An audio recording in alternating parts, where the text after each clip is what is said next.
we're going to get started on this. Thank y'all for coming. I really do appreciate it. I wanted to share with Drupal Camp and for Texas Camp in particularly, my lifestyle as far as working. I work for a company named Four Kitchens.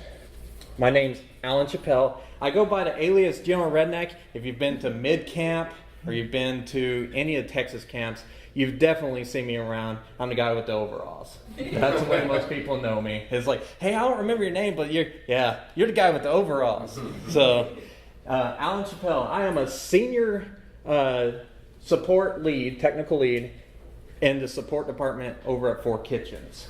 I've been doing PHP development and Drupal development for a long time now. It's like 10 years now on Drupal side and 15 years in PHP. So I've come a long way from the shy country boy that come into town. Just a little bit, I'll diverge just a little bit. A little story about myself. I come from a little town called Pecos, Texas.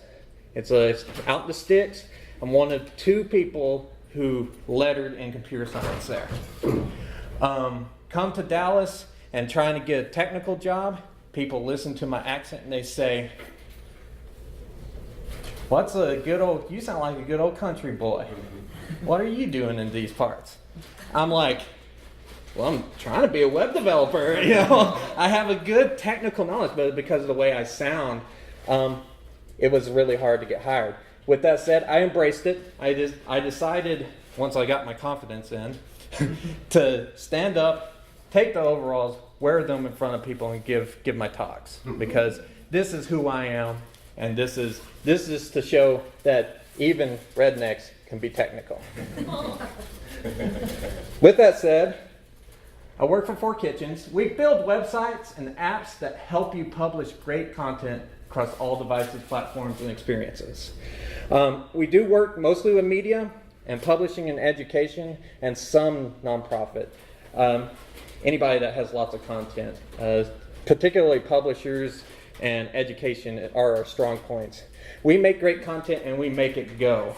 With that said, we do a lot of work pushing our boundaries. Our CEO likes to listen to what developers have to say within the company, and we follow those realms. Like, for instance, our very own Patrick Coffey over here, he's a JavaScript developer. He writes in Node.js, and he React programs, and he also does VR and AR, if you want to talk to him about that later on. Sorry, I just thought I'd plug you right there. Yeah. Hey, everybody. So, with all that said, I'd like to ask the questions. What did y'all find interesting? What brings you to here? Is it are you part or fully remote with the company and looking for ways to get out? Who show a raise of hands just real quick. Okay, cool. You work remote. That's a good step. Our company is fully remote. We don't have an office anymore. We used to be based out of Austin specifically, but there is no brick and mortar office holding us down. Do you have some remote work days, like let's say 1 or 2 days out of the week? Who can raise a hand? Okay, this will work for you too, especially if you're not strictly like tethered down to hardware like VPNs or firewalls or et cetera, that kind of security thing. And how many of y'all have the chance to go on like a working vacation where you do like a cruise around the United States or to a different country? Any of y'all do that? Yeah, this will be for you as well. Now, how many of y'all are at a desk job just looking at this thinking it's a dream? I highly encourage you to implore your employer. It's kind of to allow you to get some remote work in, because it will improve your quality of life, in my opinion. With that said, why is this such a hot topic? Well, I feel like there needs to be some guidelines around working remotely, because if we just all go willy-nilly and do our thing, some people are going to go out there and sit in somebody's neighbor's backyard with the dog barking, and that's just not conducive to your go-to meeting or your Zoom. It's a thing. And so I don't think everybody gets those some of those things that you have to think about before you go working remotely, even outside of your own house. So I would like to give you some guidelines and some tips on how to get started going that direction. Later on in the talk, I'll be talking about some of my equipment. You kind of see it scattered all through here. This is a little hardcore because I like to do things from extremely remote locations. As long as I have my cell phone and my laptop, I can work. If I have a cell phone signal, I'll put that caveat out there. Yeah. So it is a thing I like to do, and it takes some of this equipment to be able to do, to be able to release myself from the tethers of some of the utilities that we're going to be talking about. Okay, what does remote work mean? It's a place that is not conducive to office job and where utilities may be scarce. I put these types of places in here because those are my interests. This may also be places like bars, restaurants, libraries, etc., that you do not have everything that you would have at your home or office. So you have to make some concessions to be able to do that. And that's what we're doing. That's what we're going to go over here. So how can we start working remote? You need to find out what your limiting utilities are.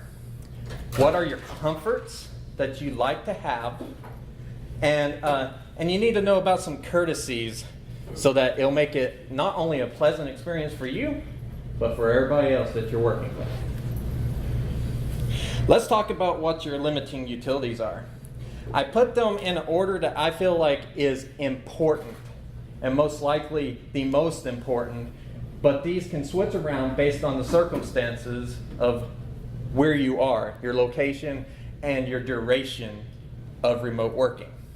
In this particular case, we have internet, electricity, water, and food. I know food is not technically a utility, but it is something you must have to survive. So it is very limiting. These are like the necessities that you need to work remote. Electricity. You must have, not electricity, internet. You must have a source of internet. As web developers, Drupal developers, internet is key. I mean, you cannot talk to your clients, you cannot talk to your remote workers, you cannot develop websites without internet. It is key. So you can get free Wi-Fi in different places, like for instance, you're in a coffee shop, etc. You're used to that. You can also get out in several parks. RV parks give free Wi-Fi a lot of the time. Those kind of things. But cell phone with data plan is a must. And I always suggest at least have a backup hotspot. AT&T and Verizon are the two biggest carriers. If you have both of those and you're traveling around a lot in the United States, that will get you through pretty much every location that you need. And I'm kind of skipping over. I'm saying that this in a general sense because you may be working for a year, like our project manager Brandy works completely remote out of her RV, and she travels around the United States with her wife, and that's what she does. So she works remote all the time. So there's some concessions you have to make for internet. She has to have mobile internet. She can't be tied down. So you can do that, or you can get something as easy as your cell phone plan that you normally have, and do this like once a month or something like that for a day out of a park, or even 4 hours or a couple hours. It's up to you. So electricity is the next one. Now, computer and internet will only get you as long as you have power to them. Now you have to have power for your phone, power for your laptop.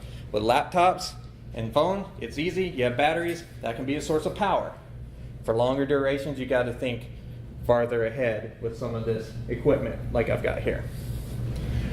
So look for outlets in the location. So some of this is research you have to think about. Like for instance, in a park, you can almost guarantee that the gazebo there is going to have an outlet. So you can plug into there and sit at the picnic table. Or you can be at Starbucks, and if you don't have all the other 100 people in there still not outlets, you might be able to get one there. So just think about that. Carry extra batteries for your laptop, and you may even consider a solar alternative. Example, this guy right here. It's just my backpack, but it's got a solar panel on it, and I almost always hook up a battery like this into that solar panel. So as I'm walking, I'm charging this, and I can plug my phone into it at nighttime. Just some thoughts on that. What are your, you need food and water. Now this all depends on how long you're going to be out, right? If you're out for 2 hours, take a water bottle with you.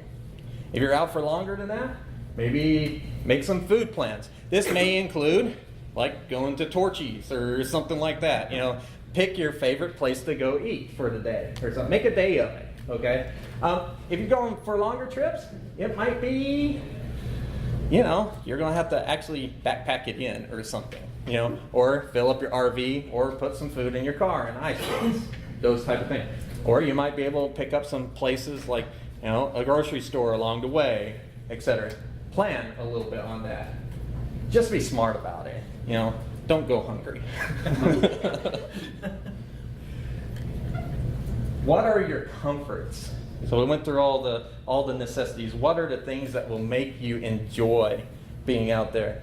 I like to say that safety is a comfort. It's almost a necessity, but it's the most important comfort you need, because you can sometimes work remote in a pinch, right? You're like, oh, I'm driving down the road. Oh, crap, I'm in the support department. Something's on fire. I got to pull over into this parking lot. It's a little shady here. You know? That can happen, right? Air conditioning with heating and dryness. These are some conditions that will make you comfortable or uncomfortable, and sometimes affect what your equipment are, what equipment you're using.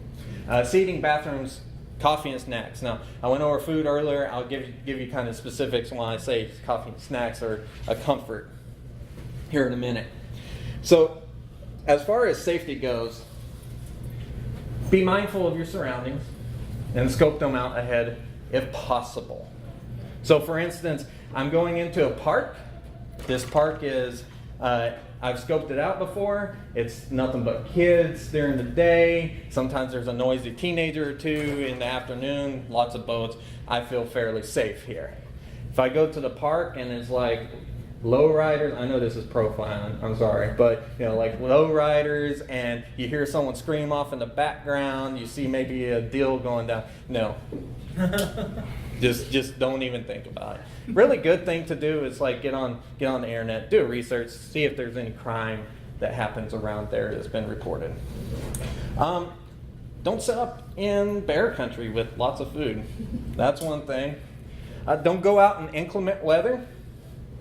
I know you like to see the tornado go by, but just don't do it. You don't need to be like, hey, I'm on a Zoom meeting. See that tornado back there? You know, no. Some people are crazy. And just consider the crime rates, because your cell phone and laptop are shiny objects. And some of the equipment is expensive too. The takeaways from this is be mindful of your surroundings, watch your weather, and don't put yourself in danger at any point. This includes sitting on that fancy cliff that you may want to get that vast, you know, like drop back during your meeting. Yeah. Be safe. All right. How about AC, heating, and dryness? These are kind of a thing. So whenever we're talking about hot weather, you want to always take extra water. This is common sense stuff, right? Tree, you know, find a tree, have an umbrella, maybe take a fan if you're at a spot that has electricity. I did that at Curtis Creek here a while back. I set up a campsite with the electrical site with this guy, and had a box fan next to me because it was 90 some odd degrees outside. I was comfortable, but it was a thing, extra step I took. Light color clothes are good. Cold weather, do layers. I'll show you some pictures of me working in Emma lawn up here from November, and give you an idea of kind of like what colder weather. Of course, it was 45 outside. It's not cold, but for most it would be uncomfortable without any kind of extra layers. Watch for rain, and cold plus humidity is bad for electronics. So if your phone gets hot while you're tethering, that can cause condensation. It causes a problem sometimes. So be mindful of those types of situations. Also, watch for floods. Being set up next to a river or next to a street or in an area that may flood can be a thing. Your next thing is seating. Park benches are pretty much a no-no. I've done that. It's not comfortable. Just don't. You want to get something that's like that if you're going to be outside. Because for me, it used to actually have a reclining part on it, so I could put my feet up and stuff. But you want to have something that you're going to be comfortable with. If you're at like a Chili's or some kind of restaurant or whatever, choose a padded bench. Don't sit in the hard plastic chair. It's not conducive to you working. It's going to mess up your tailbone. You're going to be uncomfortable. And it's just not a pleasant experience, and therefore you might not want to work out quite so much. Bathrooms are important. I never forget the first time I decided to go work out in the park, and I was like, yep, I'm going to have to hike all the way up there. Yeah, so scope them out, find them, plot out convenience stores. Keep in mind that your bathroom breaks take longer whenever you're eating out or you're working out, that type of thing. Remote bathroom breaks take longer. Coffee and snacks. Now, the difference is that between the comfort and the utility of food and water is that you have to think about necessity. How much food can you carry with you that you're good to go versus what kind of foods you like to eat throughout the day? It's the difference between taking a sandwich with you because you must have lunch versus taking the bag of Hershey Kisses with you because you like to have chocolate. That kind of thing. Just keep that in mind. I have a snack drawer at home. Why can't I have a snack drawer whenever I'm working remote? You just have to think about whatever you do carry in, you have to carry out most of the time. So keep it light. Okay, courtesies. These are things that I think a lot of people don't really think about, even whenever they're working out at home. So think about these for a second. It's not all about you.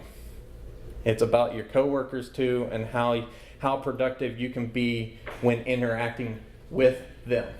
Yeah, sure. Part of it's about, I feel great being out here in the nice fresh air, or I can really get my writing done whenever I have this Starbucks buzzing going on in the back of my head. Some people like that background noise. But when you're taking a meeting, you have to keep that stuff in mind. Noise level, signal quality, and visual cleanliness. So in our case, we're talking about noise level. Wind is your enemy. It's like anytime you're having a call, have you been around that person that's like, hey, you guys, I'm right. What'd you say? No, I don't be that person.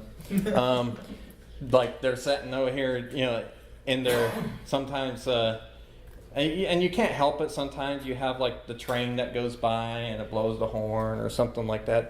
But do what you can to spot those types of issues and try to mitigate them as best as you can.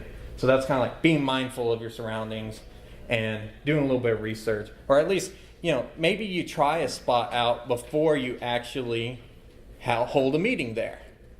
Other great thing to mitigate this: take your meeting from your car or a different room, or change locations from the place that you're most comfortable with if it's noisy. Just keep that in mind. Next, we're talking about signal quality. Remember, internet is important, especially whenever you're talking about like video meetings, that kind of thing. We've all been there when that other person, they have the 2 seconds of lag, and you're trying to get the next sentence out, and then they're answering your previous sentence or something like that. I'm looking at you. No.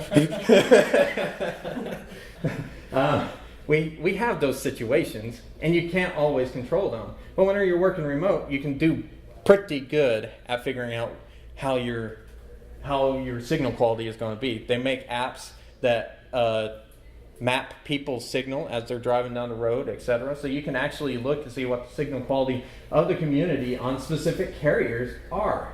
Now I can show you that. Yes. I was also going to mention, and don't trust those. Don't trust those necessarily. Exactly. Yeah. With that said, I do have a piece of equipment that really helps with that. If you're in your car or RV or in your house, and this is a cell booster. The cheaper ones are about $200. The more expensive ones this one was $500. But it will take a signal and boost it considerably. I mean, like for me, it's about double of what it turns out to what it was originally. Now, double nothing is still nothing. If you have no signal whatsoever, you're still going to have no signal whatsoever. So just keep that in mind when you're out there. The next one you really want to work on is visual cleanliness. Look at the place you're setting up at. Is there plastic bags littering the floor? Or, is there somebody with their kid in the table next to you, like smearing ketchup all over the wall? Things like this. I know, like, it's not necessarily bad, but it looks bad whenever you have a meeting with a client or etc. Okay, a client or your team members expect you to have a clean surroundings. You don't want to make them feel uncomfortable if you can help it. Even if you are comfortable, it can cause problems. So if you're out for, also you need to look clean. I know there's several people that try this at home when you work remote. You look clean by, you wear a dress shirt and pajamas. It's like, okay, from here to here, I'm good. Right? And I'm not encouraging that practice. However, there's something to be said for that, because they are taking the effort to be comfortable and still appear clean. Okay? Similar tactics need to be taken whenever you're out and about, and especially if you're doing something like backpacking. Because in those types of circumstances, you don't always have a shower around. And if that's something you like to do, make sure you bring a baseball cap. Because there's no way you're going to comb your hair the next day. It's just, backpacking. If you're setting up remote, take a little bit of time to say, oh, that water looks really nasty. I'm going to turn my chair this way. Keep that stuff in mind. How do you find a location? Now, there's a couple of things you want to do. You want to keep in mind whenever you're looking. Google the location that you're going to. Okay, look at satellite view, Google Earth, Street View, anything of that nature, and find out what kind of amenities are around. So, for instance, if you're at a Starbucks and you scope it out and you're like, well, I see they only have 2 plugs. During the weekdays at 10 a.m., this is going to be a no-go. Keep that in mind, okay? Scope out, where's your bathroom? Where's the nearest places to eat? Because I know I'm going to be out here, and it's going to be maybe a long drive back to the house, so I don't necessarily want to go back to the house. So let's find places to eat, etc. Just scope it out ahead of time. Do some planning. also, alternate placing. I don't know how many times I've went out to the park and the damn lawnmower guys are out there. It's like, man, you're supposed to be mowing on Wednesdays. What are you doing out here on Tuesday? You know, and so at those times, it's like, all right, it is 10 minutes till time. I need to go work. I need to find an alternate location or have one planned ahead of time. And that could be as easy as your car.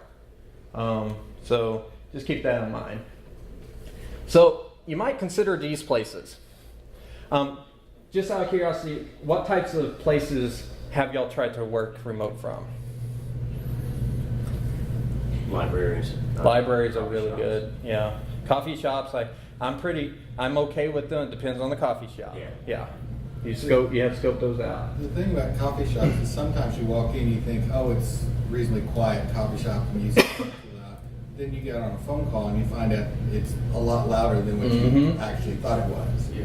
There's a lot going on, and so a lot of times I might work in a coffee shop, but if I got to take a meeting, I'll go out to the car and turn on the AC, take a call, because I can control that environment. Yeah, that's a great tactic, actually, and something you might consider. Like, for instance, I sometimes, like, we might have a meetup in downtown Dallas, so, I'll go sit at the bar for a little bit, and, before the meetup, and work from there. But then every once in a while, they have live entertainment come in on the fly, so that at that point, it's time to change locations, especially if you're going to have a meeting. Just plan your day around it.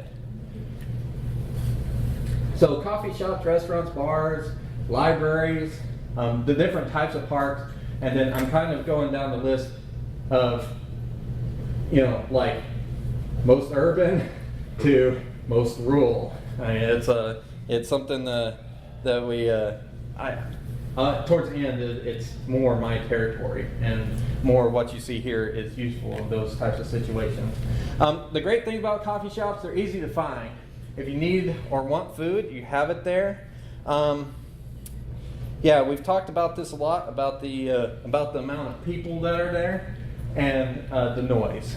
Those are things you have to look out for at coffee shops, restaurants, and bars.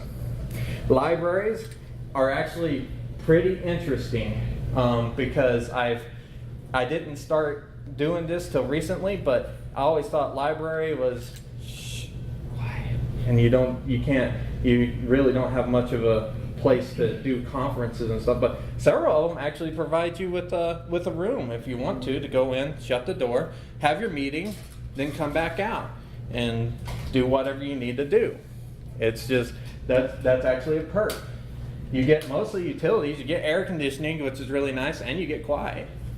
But there might be a membership involved, a couple of things. You just need to look those things up ahead of time, and or go ask about it.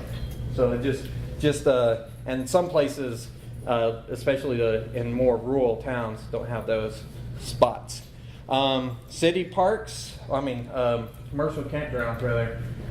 KOA is what I'm thinking here, by the way. Just kind of give you an idea.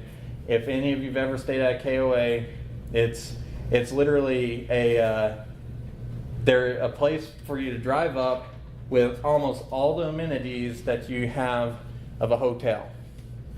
You have hot showers, you have utilities, you have a spot to yourself, and overnight it's great because you're safe and you've got everything you could need to work. However, during the day it can be noisy because you have all the RVs taken off. That's one of the things. So it sounds like a truck yard now, and then you get the shady clientele in some of them. The people who live there. The people who live there. So you have to check those out ahead of time. It's also, in my opinion, I like nature. Nature is a pro to me. The con is it's make-believe nature, because it's usually within a location that is urban, and you don't have much in the way of trees and stuff. And about the day trips and about the noise and whatnot. Now, city parks, all sorts of city parks. We're talking about, I've got some pictures of where I worked in downtown Dallas at a city park there. It's totally different than working in a city park, say out in the middle of Forney, Texas, where I'm from. Because the amount of noise, the amount of traffic, the type of utilities, the amenities you get around there are so much different. It's like working on a lake versus working in a, where your people are walking their dogs and city kids are playing. Yes. Are you talking about Clyde Warren? What's that? Clyde Warren Park? Yeah. Yeah, it was fun for a day. I got so sunburned up there though, because you have 3 suns shining on you because it's reflecting off of the downtown buildings. But it was beautiful. It was beautiful, and the food trucks. Oh, good stuff. Food comes to you. You don't have to go to it. State parks are like the nature. With a few amenities. Like if you want to test out like a nature work or remote working place, state park's a good place to do it, except for cell phone signal. Your cell phone signal is lackluster in those types of areas. You also have to haul in some of your food and stuff. Yes. Safety. And if you are in Latin America, take it with your computer. You cannot be in the park with the computer on the phone. Well, that's fair too. That's fair. Next is we're talking about rural locations, places that are out in the middle of nowhere, like the plains of Kansas, the forests of Colorado, the mountains, BFE. For those who know what that is. They're beautiful. There's nothing like working to a babbling brook. Except for some people have to go to the bathroom afterwards, and then those are hard to find, obviously. But it's really nice, and your coworkers are just struck in awe whenever they see those types of backgrounds. It's like, you're really working from there? I just never would have thought. And it's peaceful and it's quiet, and but with all these things, the gear starts to get expensive whenever you start talking about, I need to boost my cell signal, I need batteries to last the entire day, etc. The car is always a great backup. You have your electricity. Of course, you have to have like an inverter. You have your AC, your heater.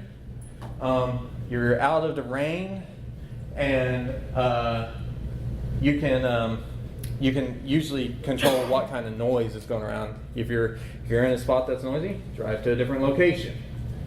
You just got to do a little bit of research ahead of time. Obviously, you have to drive to the bathroom. Knowing where those are is key in that case. Convenience stores are a good bet, obviously, but not always, great. And like I said, cell service, and it's small. For instance, I have a Corolla. Working out a Corolla is tough. I have to take my baby's car seat out, push the passenger seat all the way back, and then set my laptop in my lap and stuff. And I got a good picture of what that setup looks like here in a little bit. With all that said, let's talk about the gadgets. Okay, we have a little bit. We have talked about them before, just a little bit. Internet. I have this guy, my cell phone. I have a AT&T Unlimited plan. Looking for my hotspot over here. I don't see it. So that's one way that I make sure that I always have internet. Yes. With your unlimited data, do you think They slow it down after 15 gigs. Huh? They slow it down after 15 gigs. Right. Yeah. Right. They'll still give you a hotspot with unlimited data, because they took mine away when they switched me over to unlimited. They allow me to tether through my phone for 15 gigs before they slow me down. With that said, 15 gigs is a lot of data when you're talking about doing this in a recreational sense. If you're doing it full time, yeah, no, it's not. But it is there are ways around it, particularly like if you have Verizon, you can use your iPad to do a lot of your work, because your iPad, like if you have a plan with the iPad, it's unlimited data for Reels on that, and only whenever you start tethering through it do they start slowing you down after 15 gigs. So like hold your Zoom meetings and your go-to meetings, etc. on your iPad, and do the important stuff on your computer tethered through. That's how you get around that. I have a Verizon pay-as-you-go hotspot, because you have to have the two main carriers if you're doing this a lot. You have to have AT&T, you have to have Verizon, because it depends on the location you're at. Anywhere like in the western, like New Mexico, up in the mountains type area, it's all Verizon. And all eastwards, it's all AT&T. It's just kind of a thing you have to go with, and also you have the best coverage with those two, as far as both rural and in the city. You can get that with a mixture of several other carriers if you don't want the two big ones, but that's a good way to go. And I was telling you about the booster. I put this inside my car. I put this outside my car. It boosts the signal from outside my car to inside my car, and I usually get about 2 bars extra wherever I'm at, unless I have no signal, in which case, double or nothing, still nothing. Electricity. This is probably the best purchase I've ever made, right here. This is it's a battery, a lithium-ion battery with an inverter built in. Okay, this will charge my laptop halfway. My laptop, this ThinkPad, runs Ubuntu, and that's not very power conservative. However, the laptop itself will run for 9 hours on battery. So I'm set for about at least, if I'm using it heavily, like under load, it's about 4 hours. So this will get me through the day. So I can have a full day out there. Have a car inverter, have extra phone batteries. Having something like this, don't always trust the solar stuff. This is like almost for like picture only, because the trickle charge you get from the solar panels on the batteries themselves are typically very, very low.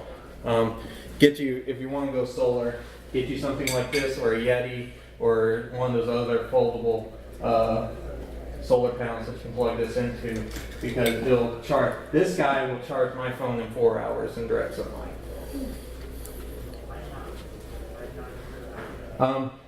USB monitors are great because it'll be powered by your laptop. Okay, this guy does not require an external power source. It plugs into USB only. Okay, you can get these through AOC does them, Asus does them. This is full HD. It's a great alternative to having a plug-in at-home monitor, unless you're a 4K. You're a 4K snob. I'm sorry, I can't help you there. And then get your headset that's wind resistant. Okay, if you're going to be outside, make sure you have some wind canceling, because wind is your enemy. You don't want to be that guy. I want to show you a quick slideshow. We were talking about some of the things that some places I work from. This is the Philippines, Cebu City. I was working from in a tiki hut or whatever next to the ocean. It's a remote place to work. Let's see. This is my typical stomping grounds. This is Lake Ray Hubbard in Dallas. This is what's the name of the park? It's in Heath. I'm trying to remember what the name of it is. Terry Park in Heath, and that's Lake Ray Hubbard. You look really closely across there, you'll see Bass Pro Shop and and stuff. But no, it's a beautiful view, great breeze, great cell signal because I'm close to civilization. There's a really good Mexican food place down the road, and I've also got bathrooms. It's a great place to work. This is also Lake Ray Hubbard during different time of year. This is in the middle of the woods in East Texas, just outside of Kaufman. Trees are really bad for cell signal, by the way, just so you know. Also, trees do not keep you from sunburning. So, just to let you know, I found that out the hard way.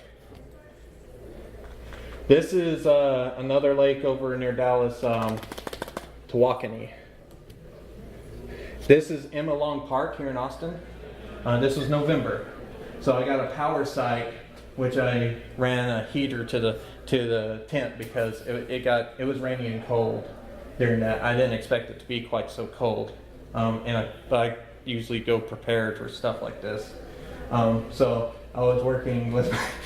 This is why I call my Chicago garb, because it keeps me warm. But get you a pair of gloves with no fingertips if you're working outside. It makes it go a lot better. And this is more of Emma Long. I like to take the picture of me working with my laptop because it shows you, this is conducive for actually doing so. Don't read the Slack conversation. And this is also here in Austin.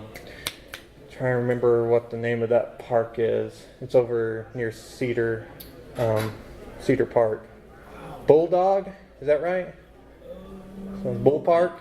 Bull Creek? Bull Creek, that's it, yes. That's Bull Creek. Yeah. This is also Bull Creek. This is Dallas. Beautiful park. There's a bar off over this direction.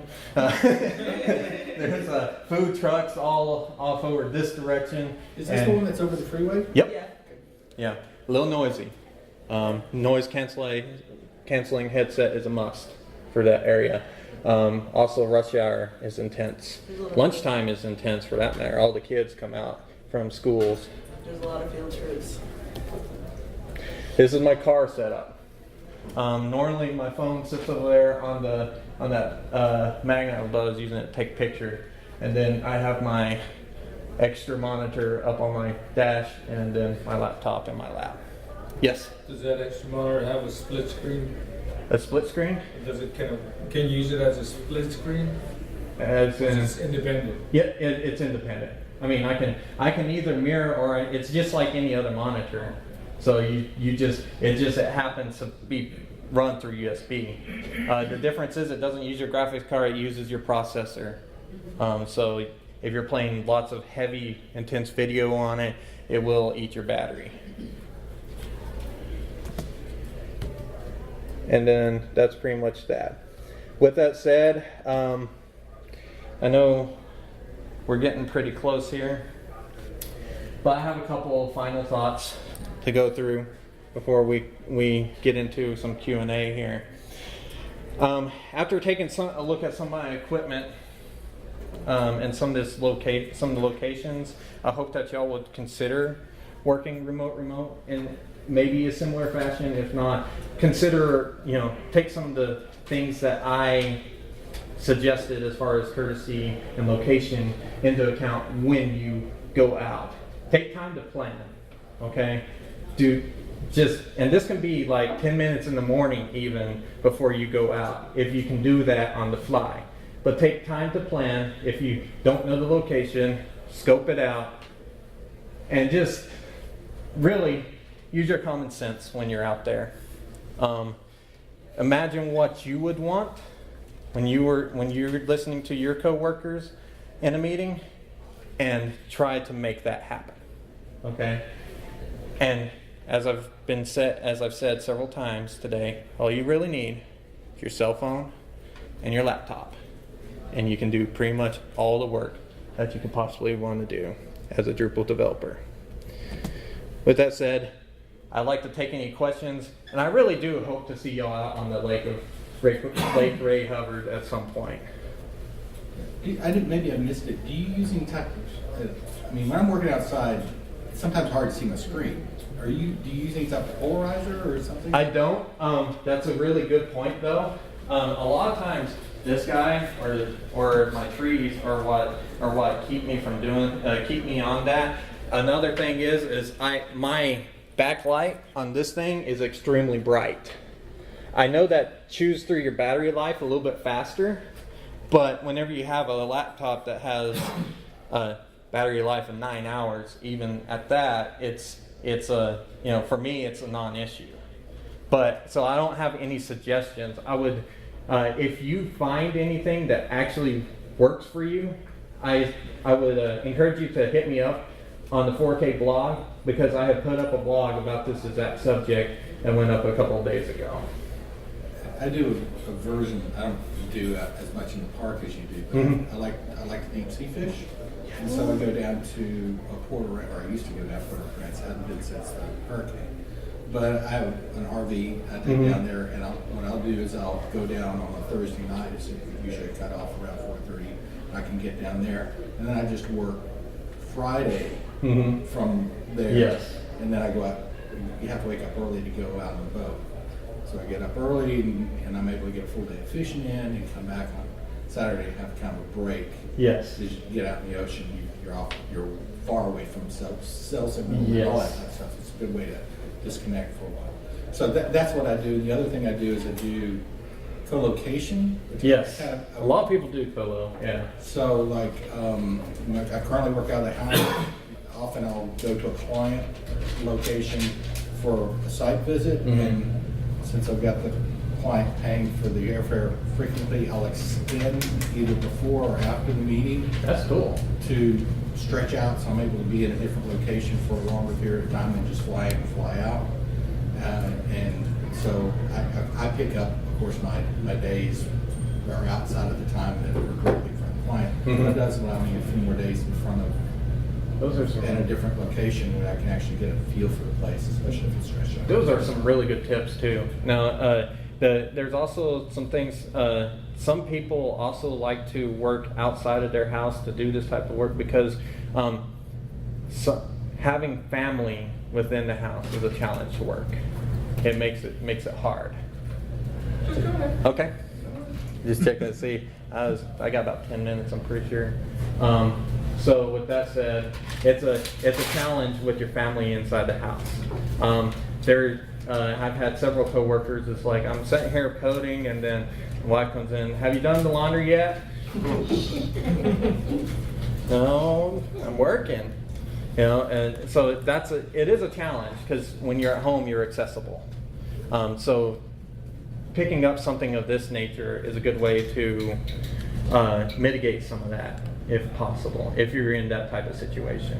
I don't personally have that. I just like to disconnect, like from my chair and my monitor and the walls around me. So that's why I do what I do. Yes, sir.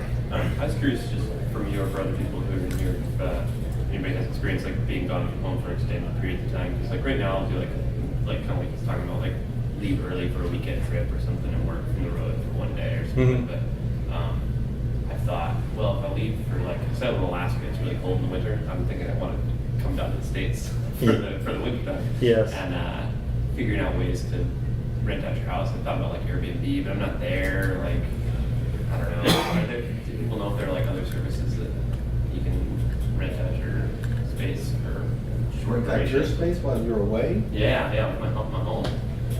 Well, I'm not in it, but I'm not physically there and can't like be an Airbnb host. You know, what I mean, so like something kind of between a traditional rental and an Airbnb. Sometimes you can find services who, because I have friends who've got Airbnbs and they really are not engaged with them at all. Oh, They pay a service which manages the whole That's user cool. experience. Oh, yeah. So You they're kind of hands off as far as dealing with the people. Yeah. I You don't know can what the find them that services work are. on a percentage of it too. Yeah. So it's not necessarily like every time you do it is going to be $150. It's a percentage if someone's only staying for a couple days. You know, Right. it's significantly less. Yeah.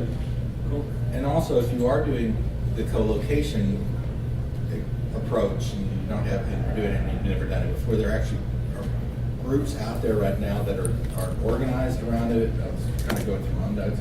Hacker Paradise is one, and they basically apply to them, and they're basically a co-working group that is traveling around the world. And so like they're gonna be in Mexico City in June, and they'll be in another city in South America in fall for about a month and a half. And they're just locating what they do, that their team sets up and makes sure that everybody has, if you sign on with the group, that you have space, you have Wi-Fi, you have a working environment, you have a group of people that you work cohorts with. You work on your own projects. They also have some of their own projects which you're doing, so you can bring your own or do what. It's very kind of loosely organized.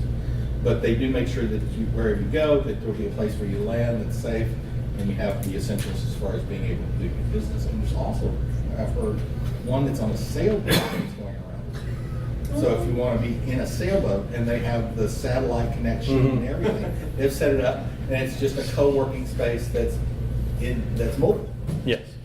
I mean, they're literally taking these ideas and providing you with the utilities so you don't have to worry about it. Yeah. Look up our digital nomad on Reddit. I mean, we one of our previous employees, Chris Ruppel, you might have heard of him, actually did we call it like a nomad through Germany. Wasn't it Germany? Yeah, and I mean, he'd take a week off and he'd come in, work for a few days from a location, then he'd take another week off, come in for a few days, and like he'd change location. And like I said, our one of our PMs actually is she doesn't have a permanent residence currently because she's currently in Santa Fe, but she originally hailed from Florida, and they've been all the way up to Colorado and back down. So it's something you can do. It just, all it takes is some planning. A few friends from my previous job, one of them got a month-long Amtrak rail pass. Interesting. And just took the train all the way around the country and worked on the train. Another one went on a tour of the national parks and basically saw like 6 or 7 national parks over a month.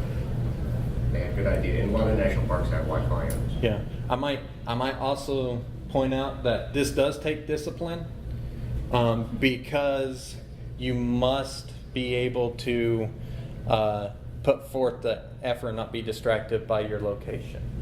Okay, or you need to make some concessions. Like for instance, he was talking about changing working hours, if I understood you correctly. It's like, you change your working hours so that you're working the same amount of time, if you can do that, to flex around your going out, etc.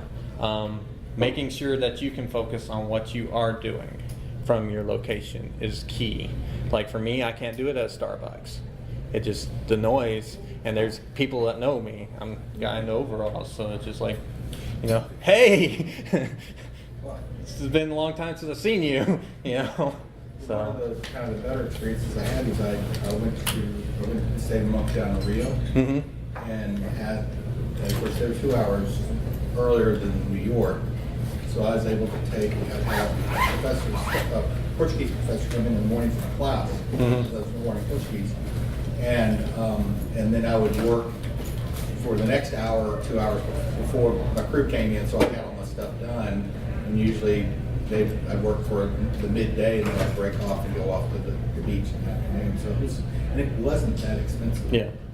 So there's lots of ways to make it work. All right, guys, I'm going to go ahead and let y'all go. I really appreciate y'all coming in here and listening to what I have.